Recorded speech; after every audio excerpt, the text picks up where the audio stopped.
எந்த பூஜை செய்வதாக இருந்தாலும் முதல் வணக்கமும் முதல் வழிபாடும் முதல்வன் விநாயக பெருமானுக்கே. எனவே பிள்ளையாரை முதலில் வணங்க வேண்டும். அப்பா பிள்ளையாரப்பா, இந்த வரலட்சுமி பூஜையை உன்னை வணங்கிவிட்டு தான் ஆரம்பிக்கிறேன்.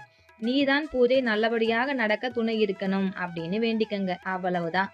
பூஜைக்கு அரணாக இருந்து அருளுவார் பிள்ளையாரப்பன். அதற்கு பிறகு அலம்பி வைத்த தாம்பாளத்தை எடுத்துக்கொள்ளுங்கள். பூஜை அறையில் கோலமிடுங்கள். இன்னொரு கோலமிட்டு அதன் மேல் தாம்பாளத்தை வைத்துக் கொள்ளுங்கள். அதில் பச்சரிசியை பரப்பி வைத்துக் கொள்ளுங்கள். அரிசியின் மீது கலசத்தை வைக்கவும்.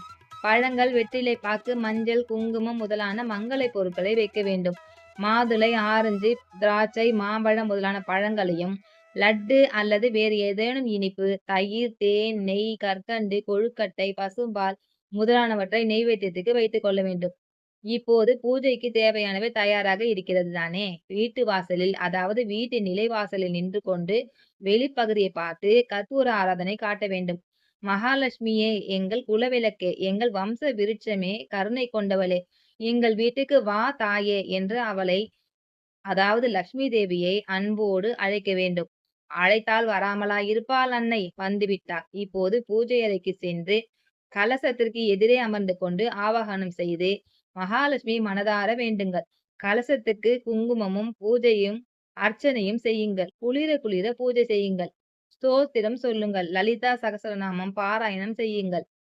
இதையடுத்து நோன்பு கயிறை கும்பத்தின் மீது, அதாவது கலசத்தின் மீது சாற்றுங்கள். லட்சுமி அஷ்டோத்திரம் சொல்வது விசேஷம். தனம், தானியம் முதலான ஐஸ்வர்யங்களை பெருக்கும்.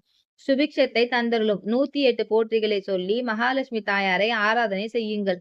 தாயே, எங்கள் வீட்டில் எல்லா செல்வங்களையும் தந்து எங்களை இன்னல்களில் இருந்து காத்தருளம்மா என்று மனமுருகி பிரார்த்தனை செய்யுங்கள். அடுத்து பூஜையை நிறைவு செய்யும் தருணம்.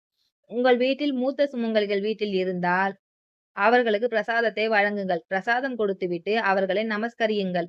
பிறகு நோன்புச் சரடை கையில் கட்டிக் கொள்ளுங்கள். வரலட்சுமி பூஜையின் போது மகாலட்சுமியின் பேரருளை பெறுவதற்காக ஏராளமான மந்திரங்களையும் ஸ்தோத்திரங்களும் ஸ்லோகங்களும் இருக்கின்றன. முக்கியமாக லட்சுமி அஷ்டோத்திரம், லட்சுமி சகஸ்ரநாமம் சொல்வது மிக மிக நல்லது. வாழ்வில் நல்லதையெல்லாம் தந்தருளும். வரம் தரும் வரலட்சுமி விரதத்தை ஆத்மார்த்தமாக செய்யுங்கள். அருளும் பொருளும் அள்ளி தருவார் அன்னை மகாலட்சுமி.